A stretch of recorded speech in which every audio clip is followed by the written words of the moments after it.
Ата-анаға жақсылық жасау және перзенттің ақылары.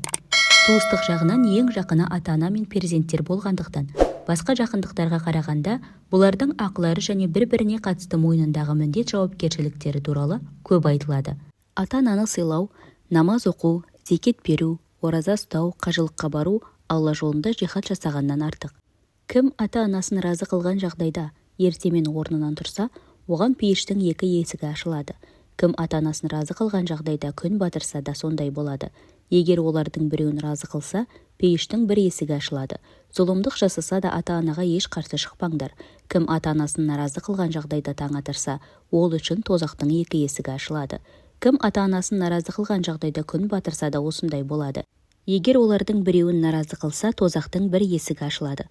Зұлымдық жасаса да оларға еш қарсы шықпаңдар. Пейіштің иісі 500 жылдық қашықтықтан сезіледі. Ата-анасын ренжіткен және туыстық қарым-қатынасын үзген кісі оның иісін сезбейді. Әкеңе, анаңа, әжеңе, қарындасыңа, ағаңа, ініңе, содан соң басқа жақын туысқандарыңның бәріне тегіс жақсылық жаса. Перзенттің мойнындағы ананың ақысы әкесінің ақысынан 2 есе көп. Ананың дұғасы тезірек қабыл болады. Міне, осы сөздерден кейін адамдар: «Уа Расулалла, не үшін солай?» деп сұрады. Пайғамбарымыз саллаллаху алейхи уассалам өйткені перзентке әкеге қарағанда ана жақынырақ деп жауап берді. Жақын болғанның дұғасы бірінші қабыл болады. Бір кісі: «Уа Расулалла, мен кімге жақсылық жасайын?» деп сұрады. Пайғамбарымыз саллаллаху алейхи уассалам: «Ата-анаңа жақсылық жаса» деді. Әлгі: «Менің ата-анам жоқ» деп айтты.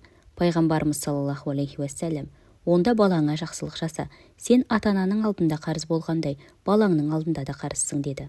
Тағы бір хадисте: өзіне жақсылық жасауда перзентіне жәрдем берген кісіге, яғни оған жаман мәміле жасамай, ұрсып айтып, қарсы шығуына себепші болмаған кісіге Алла рахымын жаудырсын деп айтылған. Пайғамбарымыз саллаллаху алейхи уассалам: жақсы тәлім-тәрбие және жақсы ат қою перзенттің ата-анасының мойнындағы ақыларынан. Әрбір ұлың не қызың үшін ақиқа құрбандығы шалынуы керек. 7-ші күні құрбандық сойылып, шашы алынады. Абдулла ибн Мүбәракқа бір кісі келіп, баласының бас имей жатқанын айтып шағымданады. Ибн Мүбәрак: «Оны қарғадың ба?» деп сұрады. «Иә» деді арызданған кісі. Ибн Мүбәрак: «Оны сен жолдан шығарыпсың. Балаға мейіріммен жұмсақ мәміле жасау керек» деді. Балаға жұмсақ мәміле жасау мустахаб, шариғатта жақсы саналған іс. Ақра ибн Хабис бір күні пайғамбарымыздың саллаллаху алейхи уассалам немересі Хасанды сүйгенін көріп: «Менің 10 балам бар, еш қайсысын сүйген емеспін» дейді. Сонда пайғамбарымыз: «Біреуге мейірім көрсетпеген кісі Құдайдан мейірім көрмейді» деді. Бір күні пайғамбарымыз саллаллаху алейхи уассалам мінберде сөйлеп жатқанда немересі Хасан жерге жығылып қалды. Пайғамбарымыз саллаллаху алейхи уассалам дереу мінберден түсіп, оны көтеріп алды да: «Дүние мүліктерің де, бала-шағаларың да сендер үшін бірер сынақ, яғни сендерді хақ жолдан тайдыратын немесе адамдықтың кемеліне жеткізетін нәрселер, одан басқа түк те емес» деген мағынадағы аятты оқыды. Абдулла ибн Шаддад радиаллаху анху айтады: бір күні пайғамбарымыз саллаллаху алейхи уассалам жамағатқа имам болып намаз оқып жатқан. Сәждеге барғанда Әзірет Хусейн оның мойнына мініп алып, пайғамбарымыз сәждеде көп тұрып қалды. Артындағылар бір нәрсе болды мекен деп ойлады.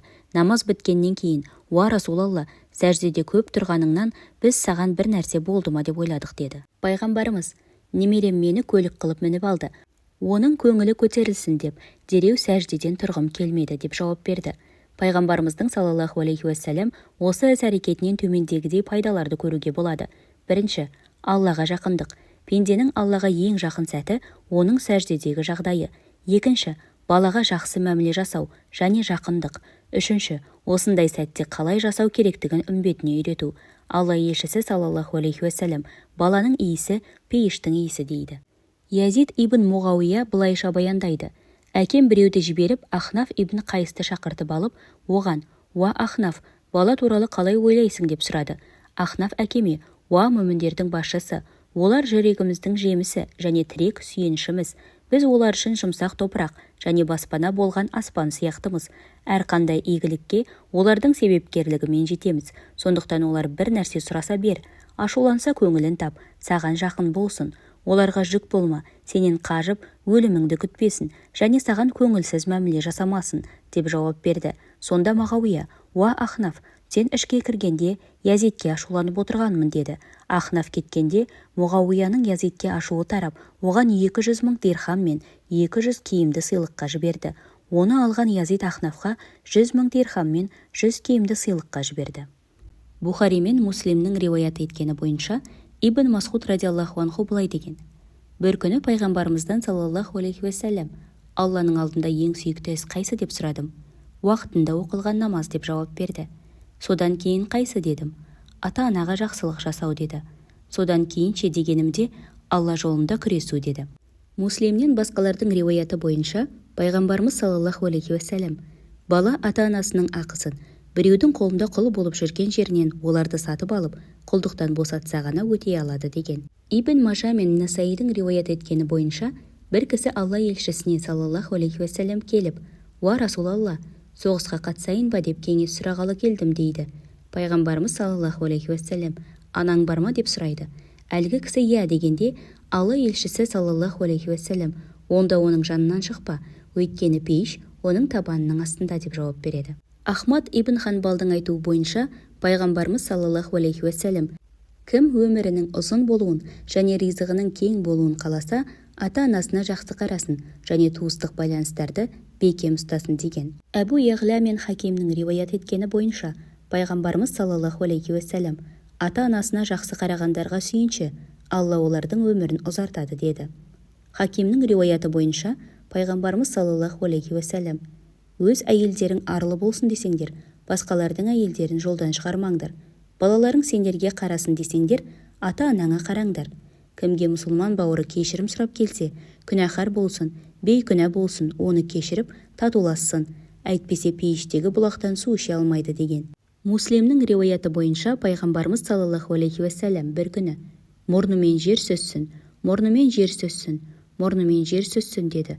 Сахабалар: уа Расулалла, кім тұмсығымен жер сөзеді деп сұрағанда Алла елшісі саллаллаху алейхи уассалям: анасы, не әкесі, не екеуі бірдей қартайған кезде жанында тұрып оларға жақсы қарамай, пейішке кіре алмай қалғандар мұрнымен жер сөзсін деп жауап береді. Табаранидің риуаятында пайғамбарымыз саллаллаху алейхи уассалям мінберде тұрып 3 мәрте әумин, әумин, әумин деді. Содан соң бұл айтқандарының себебін төмендегіше түсіндірді. Жәбірейіл маған келіп: уа Мұхаммед, ата-анасының бірі қартайған кезде жанында тұрып оларға жақсы қарамай өлген кісі тозаққа кіреді. Алла оны мейірімінен шеттетеді. Соған әумин де деді. Мен әумин дедім. Содан соң: уа Мұхаммед, Рамазан айына жетсе де күнәларының кешірілуіне себеп бола алмай өлген кісі тозаққа кіреді. Алла оны өз мейірімінен шеттетеді. Соған әумин де деді. Мен әумин дедім.